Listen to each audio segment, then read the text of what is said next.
Wheatstone bridge সম্পর্কিত একটি গুরুত্বপূর্ণ সমস্যা আমরা নিয়ে আলোচনা করব। তো এটি আমরা জানি যে হুইটস্টোন ব্রিজ একই সাথে ভৌতবিজ্ঞান এবং প্রভাষক প্রদর্শক পদার্থবিজ্ঞান উভয় সিলেবাসের অন্তর্গত। তো এখানে কি বলছে, একটি হুইটস্টোন ব্রিজের চার বাহু রোধ যথাক্রমে 8, 12, 16 এবং 20 ওহম। চতুর্থ বাহুর সাথে কত রোধ কিভাবে যুক্ত করলে ব্রিজটি সাম্যাবস্থায় থাকবে। তো আমাদের কিন্তু হুইটস্টোন যে ব্রিজের যে সাম্যাবস্থার একটা শর্তর প্রমাণের একটা প্রশ্ন আছে এবং ইভেন এটা কিন্তু 18তম প্রদর্শক পরীক্ষায় আসছিল। তো যাই হোক, আমরা যদি এখন একটু ড্রয়িং করে নেই, তো হুইটস্টোন ব্রিজে আমরা জানি 4টা রোধ থাকে। আমরা একটু বেসিক আলোচনা করব, মূলত আমরা আজকে যেহেতু প্রমাণ প্রতিপাদন করতেছি না, তারপরে একটু বেসিক আলোচনা করব। তো আমরা জানি যে হুইটস্টোন ব্রিজের আমাদের যে 4টা বাহু থাকে, তো এই 4টা বাহুর আমি একটু দেখাচ্ছি। আচ্ছা আচ্ছা হিসাবে সুবিধাতে আমি একটু অন্য কালার দিয়ে দেখাচ্ছি। আচ্ছা, হুইটস্টোন ব্রিজটা হচ্ছে 4টা রোধকে যদি আমরা পরপর সাজানো হয়, যেমন দেখেন এখান থেকে ধরেন শুরু করলাম, এই যে একটা রোধ পি, এরপরে এরপরে আরেকটা রোধ দিলাম, এটা হচ্ছে কিউ, তারপরে আমি আরেকটা রোধ দিলাম, তারপরে আরেকটা রোধ দিলাম। তবে আমাদের মানে যাতে P by Q R by S সাম্যাবস্থার শর্তটা যাতে একটু সুন্দর হয়, তো এই জন্য এটাকে পি ধরা হয়, এটাকে আর ধরা হয়, এটাকে ধরা হয় কিউ, এটাকে ধরা হয় এস। আমরা ভিন্ন ধরতে পারি, ভিন্ন ধরলে সূত্রটা বা একটু এলোমেলো হয়ে যায়। তাহলে হুইটস্টোন ব্রিজ হচ্ছে 4টি রোধকে যদি পরপর সাজিয়ে একটি বদ্ধ বর্তনী তৈরি করা হয় এবং তারপরে কি ঘটনা ঘটছে, এদের যে কোনো দুই কৌণিক বিন্দুর মাঝখানে একটি গ্যালভানোমিটার এবং অপর দুই কৌণিক বিন্দুর মাঝখানে তড়িৎ কোষ সংযুক্ত করা হয়। কৌণিক বিন্দু মানে কোণার বিন্দু, এটা একটা কোণার বিন্দু, এটা একটা কোণার বিন্দু। এই দুইটা কৌণিক বিন্দুতে আমরা একটা তড়িৎ কোষ যুক্ত করলাম এবং অপর যে দুইটা আমাদের কৌণিক বিন্দু, এই অপর দুই কৌণিক বিন্দু, এটা একটা কৌণিক বিন্দু, এটা একটা কৌণিক বিন্দু, আমরা একটা গ্যালভানোমিটার জি যুক্ত করলাম। তো এইটাই মূলত আমাদের হুইটস্টোন ব্রিজ। এখন আমাদের এই হুইটস্টোন ব্রিজের একটা সাম্যাবস্থার শর্ত আছে। সাম্যাবস্থা কি, যদিও আমরা প্রমাণের ডিটেলস আলোচনা করছি, সাম্যাবস্থা হইলে এই যে আমাদের যে গ্যালভানোমিটার, এই রোধের মধ্য দিয়ে কোনো তড়িৎ প্রবাহিত হবে না। তো এখন আমাদের এখানে যে ঘটনাটা ঘটে, আমরা জানি এখান থেকে টোটাল আমাদের আই প্রবাহ তড়িৎ কোষ থেকে বের হয়ে আসে, এসে এখানে এসে দুই ভাগে ভাগ হয়ে যায়। কিছু যাবে পি এর মধ্য দিয়ে যাবে, কিছু আর এর মধ্য দিয়ে যাবে। তো যখন আমাদের গ্যালভানোমিটারের মধ্য দিয়ে তড়িৎ প্রবাহিত হয় না, তখন আমাদের এই প্রবাহটাই মূলত এর মধ্য দিয়ে চলে যায় এবং এই প্রবাহটাই মূলত এর মধ্য দিয়ে চলে যায়, চলে গিয়ে এখানে আবার আমাদের টোটাল আমরা আই পাই। আর যখন গ্যালভানোমিটারের মধ্যে দিয়ে প্রবাহিত হয়, তখন এই প্রবাহটা আমাদের এখান থেকে কিছুটা ভাগ হয়ে যায়, গিয়ে এই দুইটা প্রবাহ যুক্ত হয়ে যায়। তো যেহেতু আমরা আজকে এটা নিয়ে আলোচনা করবো না, আমরা মূলত প্রশ্নটা দেখব। তো এখন হুইটস্টোন ব্রিজের সাম্যাবস্থার শর্ত কি, এটা আমরা অলরেডি জানি। তো সাম্যাবস্থার শর্ত হচ্ছে এই, আমি একটু লিখে দেখাচ্ছি।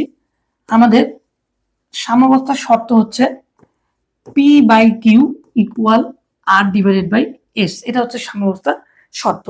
তাহলে আমাদের কি দেওয়া ছিল, বলছে যে আমাদের ব্রিজের 4 বাহুর রোধ, একটু কথা বলে নিই।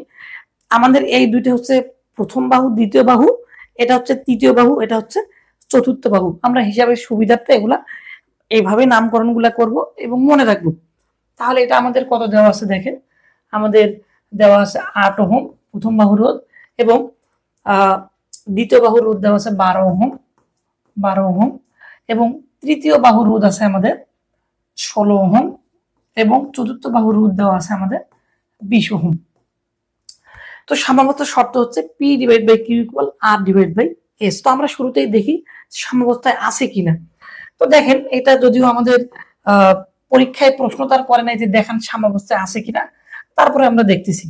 তো পির মানে হচ্ছে 8 ভাগ কিউ এর মান হচ্ছে 12 ইকুয়াল আর এর মান হচ্ছে আমাদের 16 এবং এস এর মান হচ্ছে আমাদের 20। দেখেন এটা কিন্তু সমান নয়, এটা কি সমান? সমান নয়। আমাদের এই দুটো সমান করতে হবে, বলছে করলে চতুর্থ বাহুর সাথে, এখানে খুব একটা গুরুত্বপূর্ণ বিষয়, এখানে যদি যেহেতু বলছে যে আমাদের চতুর্থ বাহুর সাথে কত রোধ কিভাবে যুক্ত করতে হবে, চতুর্থ বাহুর সাথে কত রোধ কিভাবে যুক্ত করতে হবে, তাহলে আমাদের চতুর্থ বাহুটা হচ্ছে এটা হচ্ছে আমাদের চতুর্থ, এটা হচ্ছে আমাদের চতুর্থ বাহু।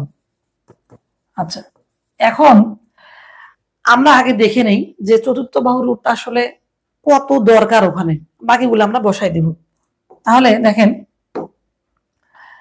তাহলে বা আমাদের পি, আমাদের চতুর্থ বাহু কি এস ইকুয়াল কত লাগে আমরা একটু বের করে নেব।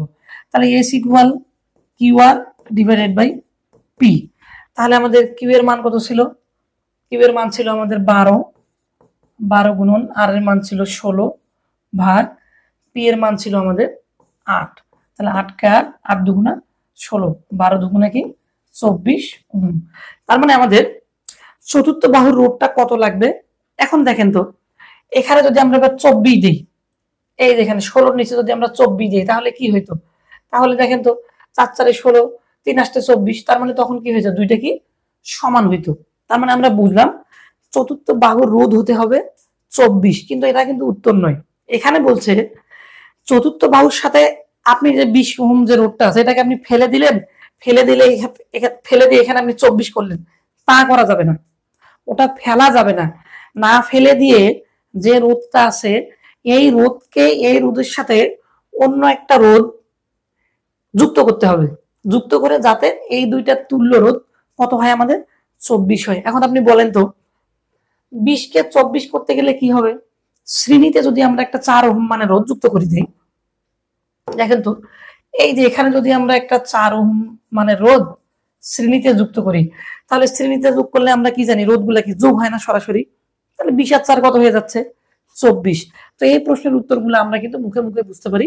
তার মানে 4 ওহম মানে রোধ একটা কিসে যুক্ত করতে হবে, শ্রেণীতে যুক্ত করতে হবে। কিন্তু এইভাবে তো লেখা যাবে না, তো গাণিতিক ট্রাম অনুযায়ী লিখতে হবে।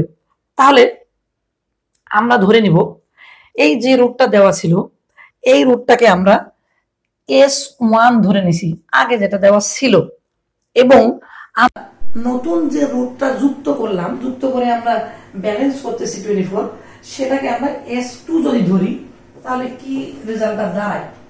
এবং এই দুইটার যে এখানকার আমাদের তুল্য রোধটা, এই তুল্য রোধ মানে যেটা আমাদের লাগতেছে সেটা কত 24 ওহম, সেটাকে তো আমরা S ধরছি, তাহলে S ইকুয়াল কত 24 ওহম।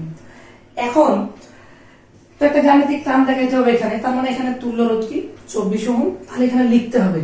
এখন ধরেন সাপোজ আমি এরপরে এই ধরনের একটা ম্যাথ দেখাবো, যদি এই যে আমাদের এস এর মান যেটা এখন 24 লাগতেছে আমাদের সমান করতে, এটা 24 না লেগে যদি 16 লাগতো, সাপোজ এগুলা মান ভিন্ন দেওয়া ছিল, 16 প্রয়োজন ছিল, তখন এই 20টাকে আমাকে বানাইতে হতো কত 16। তার মানে চতুর্থ বাহুতে যে রোধটা ছিল সেই রোধটার থেকে আমাদের আরো কি করতে হচ্ছে, কমাইতে হচ্ছে। আমরা জানি কমাইতে গেলে একটা কি সমান্তরালে যুক্ত করতে হয়, এজন্য আমরা এইভাবে লিখবো, ভাষাটা একটু মনে রাখবো। আমরা লিখবো যে এখানে যেহেতু আমাদের S greater than S1, S1 কি, S1 আমাদের এখানে যেটা দেওয়া ছিল, S কি, S যেটা আমাদের তুল্য রোধ, যে রোধটা বর্তমান লাগবে সামগ্রীর জন্য, তাই আমরা কি লিখবো, তাই কি করলাম S2 মানের একটা রোধ, S2 মানের একটি রোধ কি করতে হবে, তার সাথে S1 এর সাথে শ্রেণীতে যুক্ত করতে হবে, S1 এর সাথে শ্রেণীতে যুক্ত করতে হবে, শ্রেণীতে যুক্ত করতে হবে। এখন দেখেন যদি আমাদের এই তুল্য রোধটার মানটা যদি আমাদের কম হইতো তাহলে আমরা লিখতাম S2 মানের একটা রোধ সমান্তরালে যুক্ত করতে হবে। আচ্ছা যাই হোক, সেটা আমরা আরেকটা ম্যাথে সেটা আমরা দেখতে পাবো। তো এখন দেখেন তাহলে রেজাল্টটা কি দাঁড়াচ্ছে দেখেন তো, তাহলে অতএব তাহলে S ইকুয়াল সরাসরি লেখা যাবে না, আমরা যদিও জানি, তাহলে S ইকুয়াল কি S1 প্লাস S2 না, যেহেতু S তুল্য রোধ S1 S2 কি দুইটা যারা শ্রেণীতে আছে, আমাদের উদ্দেশ্য হচ্ছে এখানে আমরা S2 বের করবো, যদিও মুখে মুখে আমরা বলি, বুঝতে পারতেছি, কিন্তু আমাদের এটা বের করতে হবে। তাহলে বা আমাদের এখানে S2 দরকার, তাহলে S2 equal S minus S1, তাহলে সমান S এর মান কত? S এর মান ছিল আমাদের 24 মাইনাস S1 এর মান কত ছিল, দেয়া ছিল 20, তাহলে ইকুয়াল কত? এই যে 4 ওহম। এটাই হচ্ছে আমাদের অ্যান্সার। তাহলে আমরা অ্যান্সারটা কি বলবো, যে অ্যান্সার কি, অ্যান্সার হচ্ছে এটাই, যে 4 ওহম মানের একটা রোধ এই যে চতুর্থ বাহুর সাথে কি করতে হবে, আমাদের শ্রেণীতে যুক্ত করতে হবে। তো এই আর কি বিষয়। তো আমি আর একটা দেখাবো, যে আসলে একটু দেখাচ্ছি যে সমান্তরালে হলে মূলত কি হবে। তো আমাদের এই বইগুলাতে আমরা খুব অল্প পেজের মধ্যে, এবং সব প্রশ্ন তো আমরা সিলেবাসে সম্পূর্ণ টপিক ওয়াইজ করছি, এবং আমরা যে গণিতগুলো কিন্তু আমরা টপিক ওয়াইজ করে দিছি। যেমন এখানে দেখেন, যেমন এই যেটা ছিল সেটা হচ্ছে 4 বাহুর রোধ দেওয়া ছিল, এবং একটা কিন্তু এইচডব্লিউ দেওয়া আছে। এই নিজে করলে